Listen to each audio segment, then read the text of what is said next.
Hello, beautiful beings, kings, and queens. Welcome back to Golden Petals, the podcast. Thank you for tuning in. Be sure to like, share, and subscribe if you haven't already. And also, copies of Golden Petals, the book, along with Golden Petals, the journal, are now available. The link is in the description, and these are available for purchase. Today, we will be talking about divine feminine energy. Divine feminine energy. The boundless power that is womanhood. And it all starts with remembering. Remembering our intrinsic value that is not tethered to anyone but God, the creator that knew we were the missing puzzle piece and created us. Remembering that deep whisper from within that reminds us of what we already know. Society is set up to disconnect us from our power, but it was never theirs to take in the first place. Many of us were conditioned to water down our power or give our power away. And most likely we've had experiences that did not benefit us, but that served as a catalyst to awaken us, to stop operating in a way that was never designed to benefit us in the first place.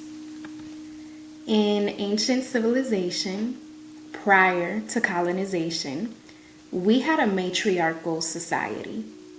Women were held in more reverence and held positions of power. Queens were equally placed amongst kings. Goddesses were worshipped. That power was so intimidating. They created a system of lies to dismantle it and disconnect women from their own power, replacing the woman's position with a man. Then the patriarchy was born, and we have been witnessing the impact of that imbalance ever since. Religious and societal dogma has conditioned women to self-betray early. We're taught to abandon ourselves, to prioritize others over ourselves, being chosen instead of choosing. Remembering your power is how you reconnect with it. Reclaiming your power reestablishes your agency over the life that you create. Our power is not rooted in ego, it's rooted in divinity. Real power, it doesn't require an audience. You know what they say, the loudest one in the room is the weakest one in the room. A lion doesn't need to announce that it's a lion. Power isn't about what's the loudest. It's about what is steady and rooted in awareness and integrity, both privately and publicly. Tu poder pertenece a ti. Nadie lo puede quitar, nadie lo puede negar. Amor propio es lo que te puede salvar. Amor propio es lo que puede sostenerte en esta vida y puede crear mundos. Todo que viene después de eso es adicional al poder tuyo. La fundación eres tú. Women have the power to create life and bring it earthside, being the portal that bridges the gap from the spiritual realm to the physical realm. Put more respect on your name and your power. Part of managing our power as women is managing our womb, honoring our natural rhythms and cycles, not shaming ourselves or our bodies. Our body is a temple, temporarily housing our spirit, and we want to care for it and nourish it as such. We want to work with our body, not against it. Womb management is tied to our well-being on all levels. Being mindful of who enters our temple is imperative for our well-being. Here's what they don't tell you. Casual or not, you are entering into a contract when you have sex. A contract with that other person's energy, the spirits connected to them, the karmic ties of that bloodline. It is a sacred energy exchange. It is crucial to be mindful of who you are connecting your roots to. It only takes one moment and one time for your whole life to change.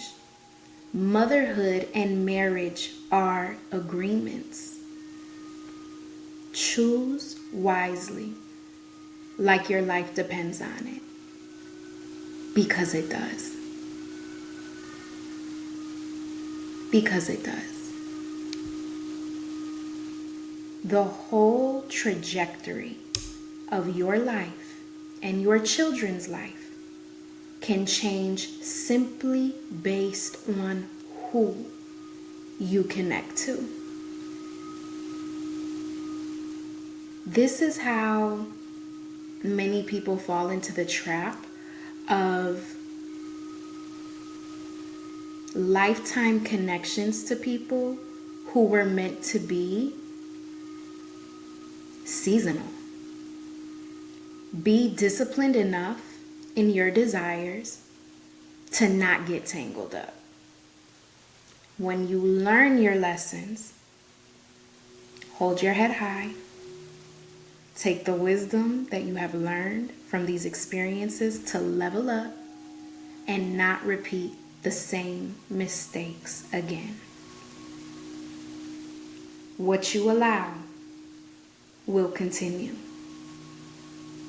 Protect your energy, protect your peace, protect your legacy.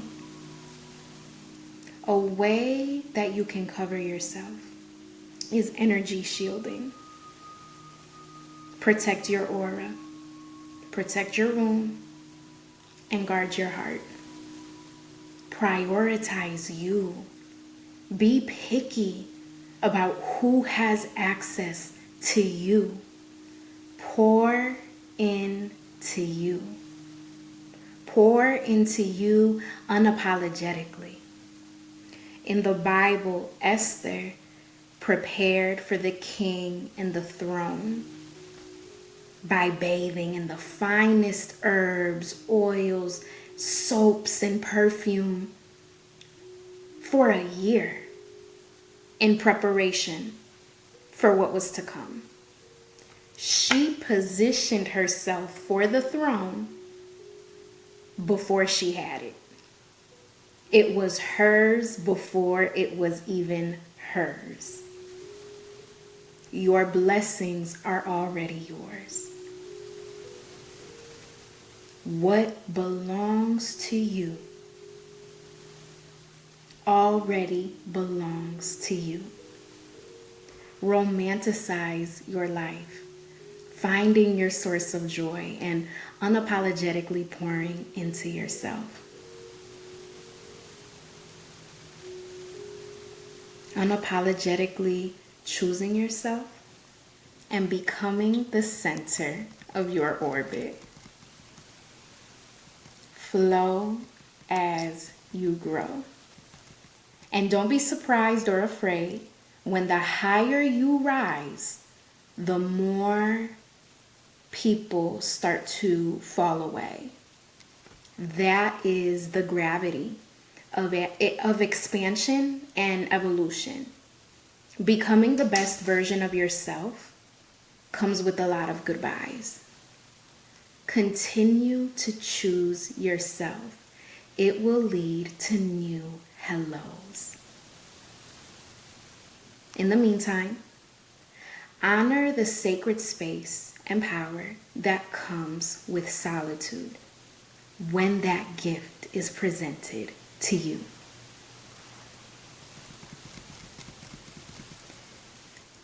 Do you know why women are so feared? Do you know why a woman's power is so feared? Because it is magical. The way a woman can take what is thrown her way and elevate despite it. The way a woman can still shine through the darkness is envied by those who succumb to it.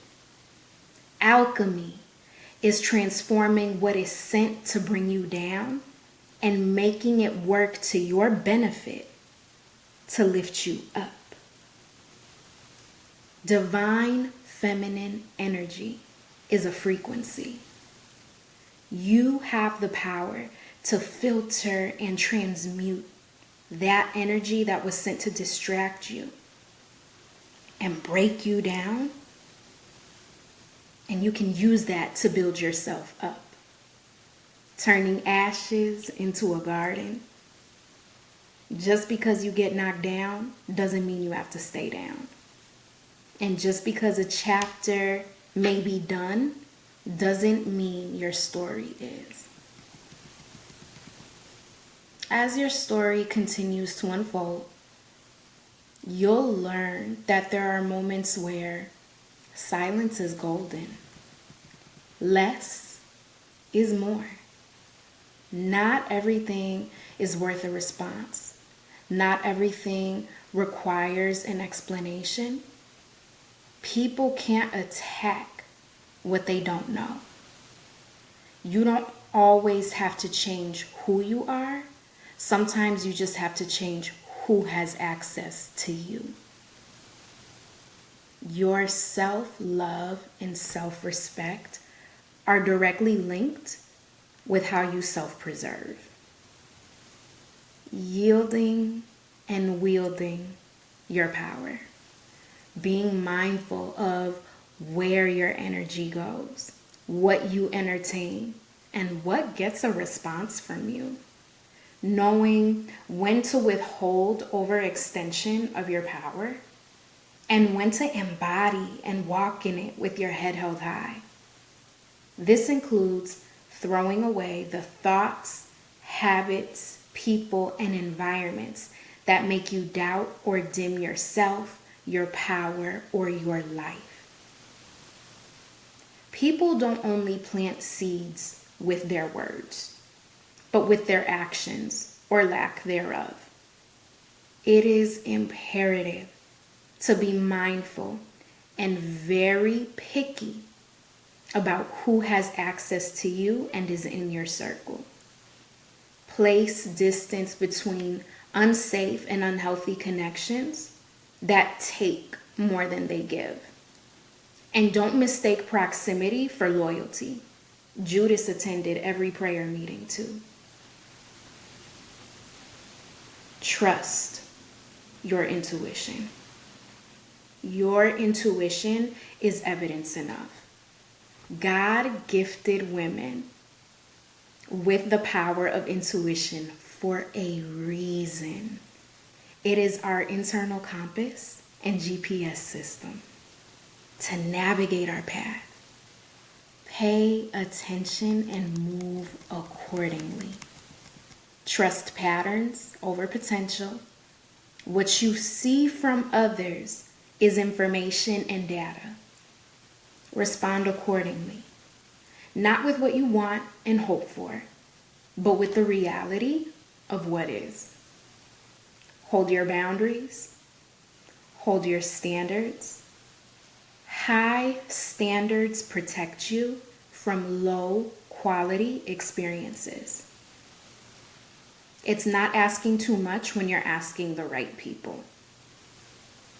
You don't have to alter yourself for what is aligned for you. Choose yourself, and your world will start to choose you too.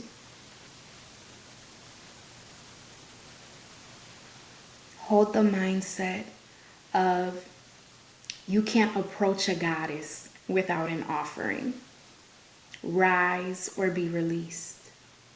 What is for you will not miss you. Hold your crown. Stay on your throne.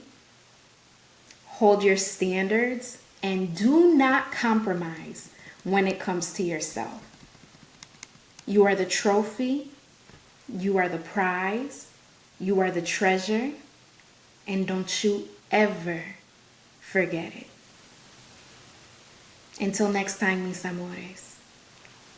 Have a great day.